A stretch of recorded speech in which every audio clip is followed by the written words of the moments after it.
ရေဝယ်ဘာလို့ဘင်းဆွင်းဆောက်စစ်ဆွဲခုချိုက်ကောင်းမှာနုပတ်စာကြီးမှာလေဘင်းရမချိုက်ကောင်းပါ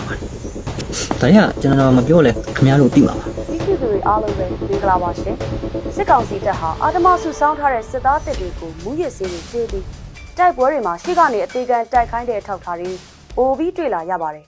်ဒါကြောင့်ဒီတစ်ပတ်မှာမူရစ်စေးတွေတုံးထားပြီးအသေးခံတိုက်နေရတဲ့စစ်သားတပ်တွေအကြောင်းပြောပြပါမယ်စက်တင်ဘာလဒုတိယပတ်ကစစ်တပ်စစ်ကြောင်းပြတ်ပြီးစုခွာထွက်ပြေးသွားတဲ့စကိုင်းတိုင်းကဏီမြို့နယ်ချောင်းမရွာတိုက်ပွဲမှာစေးကြောင်နေတဲ့ပြည်သူစစ်မှုထမ်းတင်နန်းစစ်သားတပ်တွေကိုတော်လှန်ရေးတပ်ဖွဲ့တွေကဖမ်းမိခဲ့ပါတယ်။စေးကြောင်ပြီးစကားတွေဘလုံးမထွေပြောနေတဲ့စစ်မှုထမ်းတင်နန်းတယောက်ရဲ့ရုပ်သံမှတ်တမ်းကိုဗမာလွတ်မြောက်ရေးဒီမိုကရက်တစ်တပ်ဦး BLDF ရဲဘော်တွေကထုတ်ပြန်ခဲ့တာပါ။စေးကြောင်နေတဲ့ပြည်သူစစ်မှုထမ်းတင်နန်းစစ်သားတပ်တွေချောင်းမတိုက်ပွဲမှာတိတ်ဆုံးကြတာများသလိုဖမ်းမိတာတွေလည်းရှိတယ်လို့ပါဝင်တိုက်ခိုက်ခဲ့တဲ့ကာကွယ်ရေးရဲဘော်တို့က People Spring ကိုပြောပါတယ်။တင်နန်းစစ်သားတပ်တွေကိုစေးပြားတွေနဲ့အတူဖမ်းမိခဲ့တာလို့လည်းသူကဆက်ပြောတာပါ။ရုပ်သံမှတ်တမ်းထဲမှာလည်းစေးကြောင်နေပြီးဒဏ်ရာရထားတဲ့စစ်သားတပ်တအုပ်ကို PDF တအုပ်ကကူညီဖို့စေးအဖွဲ့ခေါ်ခဲ့ပါတယ်။စစ်သားတပ်နဲ့စကားပြောဖို့စ조사နေပေမဲ့အဲ့ဒီစစ်သားတပ်ကစေးကြောင်ပြီးအစီအငေါ်မတည့်ပြောချင်ရပြောနေတာကိုတွေ့ရပါတယ်။စစ်သားတွေကတိုက်ပွဲတွေမှာမူရစ်စေးဝါးတွေတုံးပြီးစစ်တိုက်ကြတာစေးကြောင်ပြီးပြစ်ခတ်နေတဲ့ဂျာတပ်ကွင်းထဲပြေးဝင်တာဒီလိုဖြစ်ရတွေကိုတော်လှန်ရေးတပ်တွေကပြောခဲ့တာကြားပါပြီ။ဒါပေမဲ့စစ်ထဲဝင်တာလပိုင်းပဲရှိသေးတဲ့စစ်သားတပ်တွေကိုမူရစ်စေးတွေကျွေးထားတာကြောင့်စေးကြောင်နေတဲ့ဗီဒီယိုထောက်ထားတွေကိုပြည်သူတွေတွေ့ရတဲ့အခါအံ့အားသင့်စရာဖြစ်ခဲ့ပါတယ်။စစ်သားတွေအသုံးအများဆုံးလူမှုကွန်ရက်မီဒီယာဖြစ်တဲ့ TikTok ပေါ်မှာစစ်သားတွေတူကရက်ရှည်တိုက်ပွဲတွေမှာစိတ်ကြွဆေးတွေသုံးတာကပုံမှန်လိုဖြစ်နေပြီးတက်ထဲမှာမထူးတော့ဘူးလို့ပြောပါတယ်။တပ်ဖွဲ့ဝင်တွေမှမဟုတ်ဘူးအရာရှိတွေလည်းမူရစ်ဆေးသုံးကြတယ်လို့သူကဖွင့်ချခဲ့ပါတယ်။အာနာသိန်းစစ်တပ်ကဆုံးရှုံးနေမျိုးတွေပြန်ရဖို့တံပြန်ထိုးစစ်ဆင်တာစစ်ကြောင်းထိုးတာဒီလိုစစ်စင်ရေးတွေမှာပြည်သူစစ်မှုထမ်းတပ်သားတွေကိုလူသားတိုင်းအဖြစ်အသုံးပြုတာစစ်သားတွေကိုမူရစ်စေးသုံးစစ်တိုက်ခိုင်းတာတွေပိုလှုပ်ဆောင်လာတယ်လို့တော်လှန်ရေးအင်အားစုတွေစစ်တုံးပန်းတွေနဲ့လေးလာသူတချို့ကပြောပါတယ်။2023နဲ့2024ခုနှစ်တွေမှာနိုင်ငံတော်ဝန်ကမြို့ရွာနယ်မြေဒေသအများအပြားလက်လွတ်ဆုံးရှုံးခဲ့ရတဲ့စစ်ကောင်စီကစစ်မှုထမ်းဥပဒေကိုအသုံးပြုပြီးစစ်သားစုဆောင်းတာတွေဇက်တိုက်ပြုလုပ်ခဲ့ပါတယ်။လအတိုင်းစစ်သားစုဆောင်းမှုတွေလုပ်ခဲ့တဲ့စစ်ကောင်စီတပ်ကစစ်မှုထမ်းအင်အား9000အထိစုဆောင်းထားနိုင်ပြီလို့ခန့်မှန်းရကြောင်းမြန်မာစစ်ဘက်ရေးရာနှင့်လုံခြုံရေးဆိုင်ရာလေ့လာရေးအဖွဲ့ MDSI ကကိုနောင်ယိုပြောပါတယ်။အဲ့ဒီစစ်မှုထမ်းတပ်သားတွေကိုရှေ့ဆုံးကထားပြီးပြုလုပ်တဲ့စစ်စေးတွေပိုလှုပ်လာတာကိုတွေ့ရတယ်လို့သူကဆိုပါတယ်။အခုလိုတပ်သားစုဆောင်းမှုကြောင့်စစ်ကောင်စီကတပ်အင်အားများစွာအသုံးပြုလာနိုင်တယ်လို့လည်းသူကဆက်ပြောတာပါ။ရှေ့တန်းစစ်စေးရေးစစ်ကြောင်းတွေတိုက်ခိုက်ရေးတပ်မတွေရဲ့အင်အားဆိုရင်အရင်ကထက်2ဆကျော်လောက်ထိများပြားလာတာကိုတွေ့ရတယ်လို့သိရပါတယ်။နိုင်ငံအနှံ့တန်ပြန်ထိုးစစ်ဆင်နေတဲ့စစ်တပ်ရဲ့အင်အားတွေထဲမှာစစ်မှုထမ်းဥပဒေနဲ့မတရားဖမ်းဆီးခံထားရတဲ့လူငယ်တွေရဲ့အင်အားက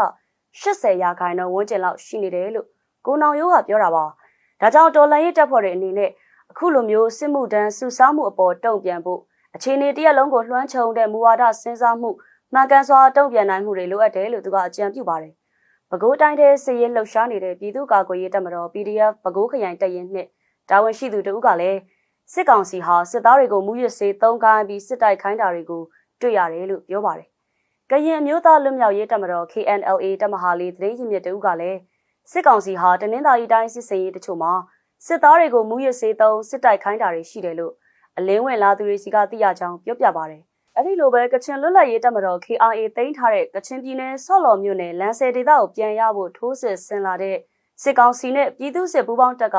တပ်ဖွဲ့ဝင်တွေကိုမူရစ်စေးအုံပြုစစ်တိုက်ခိုင်းတယ်လို့ဖမ်းမိထားတဲ့စစ်တုံးပန်းကထွက်ဆိုခဲ့ပါတယ်။ကချင်ပြည်နယ်ကဗမော်ရခိုင်ဒေသနဲ့ကရင်ဒေသစစ်စင်ရေးတွေမှာတင်နန်းစင်စစ်သားတပ်တွေမူရစ်စေးသုံးစစ်တိုက်တာပြည်သူတွေအိမ်ဖျက်ဆီးတာစစ်မှုထမ်းတွေကိုရှေ့မှာလူသားတိုင်းအဖြစ်ထားပြီးစစ်တိုက်ခိုင်းတာတွေရှိခဲ့တယ်လို့တော်လှန်ရေးတပ်ဖွဲ့တွေစီကိုအလင်းဝင်လာတဲ့စစ်သားတွေကပြောပြကြပါတယ်။ဗမော်တိုက်ပွဲမှာ KRAC အလင်းဝင်ခဲ့တဲ့တမ88လက်အောက်ခံခမရ415တပ်ကတပ်သားကျော်စရာထွန်းရဲ့ပြောပြချက်အရရှေ့တန်းမှာတပ်သားတွေကိုအသေးခံစစ်တိုက်ခိုင်းနေတယ်လို့စစ်ကောင်စီရရှိတွေကိုယ်တိုင်မူရစ်စေးသုံးစစ်တိုက်နေတာကြုံခဲ့တယ်လို့ဖွင့်ချပါတယ်။စစ်သားတွေကိုရှေ့ကထွက်ခိုင်းပြီးအကြောင်းအမျိုးမျိုးနဲ့တပ်ထဲရောက်လာသူတွေကိုဒုတိယခန်းစစ်မှာစစ်သားဟောင်းတွေကတော့တတိယနေရာကနေလုံခြုံတဲ့ဘန်ကာရီထဲမှာနေကြတာလို့ဗမော်တိုက်ပွဲရောက်တပ်သားကျော်စရာထွန်းကသူ့ရဲ့အတွေ့အကြုံကိုပြောပြပါတယ်။သေတဲ့သူဆိုတာထက်များသောအားဖြင့်ကြောင်သွားတာရှိပါတယ်။ကျွန်တော်မျက်စိရှိတင်3-4ယောက်ရှိပါတယ်။ညဆိုတရဲမြင်တယ်ဆိုပြီးထွက်ပြေးတယ်တနက်ထားပစ်တယ် ပြီးတော့တယောက်တည်းစကားတွေထားပြောတယ်အဲ့ဒီလိုတွေကအစကျွန်တော်တို့ကြုံခဲ့ရပါတယ်လို့တပ်သားကျော်စရာထွန်းကပြောတာပါရခိုင်ပြည်နယ်ကြောက်ဖြူမြို့နယ်အတွင်းအာရခတပ်တော် AA နဲ့တိုက်ပွဲမှာလဲစစ်ကောင်စီကစစ်မှုထမ်းတပ်သားတွေကိုအတင်းကျပ်ချင်းချောက်တိုက်ပွဲဝင်ခိုင်းနေတယ်လို့ AAC အလင်းဝင်လာတဲ့တပ်သားမောင်မောင်ဝင်းကပြောပြပါတယ်အာရခတပ်တော်နဲ့ထိတွေ့မှုဖြစ်တိုင်းကျွန်တော်တို့ပြည်သူစစ်တွေကိုချိန်မောင်းပြီးတော့ရှေ့တက်ခိုင်းပါတယ်ပြည်သူစစ်တွေတေဆုံးပါတယ်လို့တပ်သားမောင်မောင်ဝင်းကဆိုပါတယ်ကရင်အမျိုးသားလွတ်မြောက်ရေးတပ်မတော် KNLAC အလင်းဝင်ခဲ့တဲ့တပ်သားတွေကောင်းထက်အောင်ကလည်းကျွန်တော်တို့ကိုမဖြစ်နိုင်တဲ့ဟာလုပ်ခိုင်းတယ်အရှိကနေလှုပ်ပြီးတော့ကျွန်တော်တို့ကိုထိုးကျွေးတယ်လို့ဖြစ်လာလို့မနေကျင်တော့လို့ထွက်လာတာဆိုပြီးအလင်းဝင်လာခဲ့တဲ့အခြေအနေကိုပြောပြပါတယ်ခုလက်တလောလဲ၄ကီကော်မြို့တဲ့တိုက်ပွဲမှာစစ်တပ်ကစစ်ကြောင်း၅ကြောင်းနဲ့ထိုးစစ်ဆင်ပြီးမြို့ကိုသိမ်းဖို့ကြိုးစားနေတာမှာ KNLA PDF ပူးပေါင်းစစ်ကြောင်းတွေကြောင့်ရှေ့ဆုံးကနေအများဆုံးသိမ်းနေတာလဲစစ်သားတွေပဲဖြစ်ပါတယ်စစ်သားတွေကိုမူရစီတွေကျွေးပြီးရှစ်တက်ခိုင်းတာလို့လဲ၄ကီကော်ဒေသမှာတိုက်ပွဲဝင်နေကြတဲ့တော်လှန်ရေးတပ်ဖွဲ့ဝင်တွေကပြောပါတယ်စစ်ကောင်စီတပ်ကိုခုခံတိုက်ခိုက်နေတဲ့ကော်ဘရာစစ်ကြောင်းတဲ့စစ်ကြောင်းမှုစောကော်ကတော့မိဘပြည်သူတွေအနေနဲ့ကိုသားလူငယ်အရွယ်တွေရှိရင်ပြည်သူစစ်ထဲပါမသွားအောင်အထူးဂရုပြုကြဖို့သူရဲ့လူမှုကွန်ရက်ကတဆင့်တိုက်တွန်းထားပါတယ်။ဘာကြောင့်လဲဆိုရင်မူရစေးတွေကျွေးထားကြတယ်လို့ယူဆရတဲ့စစ်သားတွေဟာ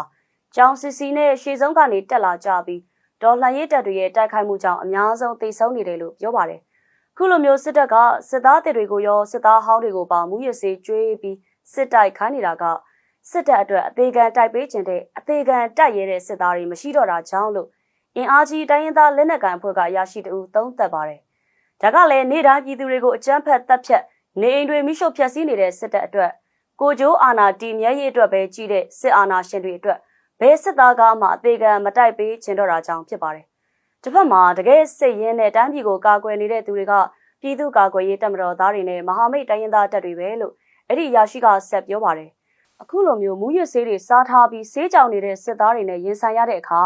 ရန်သူကလက်နက်ခဲယံနဲလာအောင်စစ်ပန်းအောင်လုပ်ပြီးအင်အားသုံးထိုးစစ်ဆင်တဲ့ချွေစစ်ဗျူဟာကိုသုံးတာဖြစ်လို့ဒေါ်လှန်ရေးတပ်တွေကဗျူဟာမျိုးမျိုးပြောင်းကစားရမယ်လို့သူကပြောပါတယ်။နောက်ပြီးအဆုံးသတ်အနေနဲ့ရန်သူပြစ်မှတ်ဖြစ်အောင်တက်ကိုပေါ်တယ်မတီးရဘူး။ပြည်သူစစ်မဟာဗျူဟာနဲ့စစ်ကစားနိုင်ရမယ်လို့အဲ့ဒီအရာရှိကအကြံပြုလိုက်ပါတယ်ရှင်။ People Spring ရဲ့ပြည်တွင်းသတင်းဆောင်ပါစီစဉ်ကိုအဆုံးထိကြည့်ရှုပေးတဲ့အတွက်ကျေးဇူးတင်ပါတယ်ရှင်။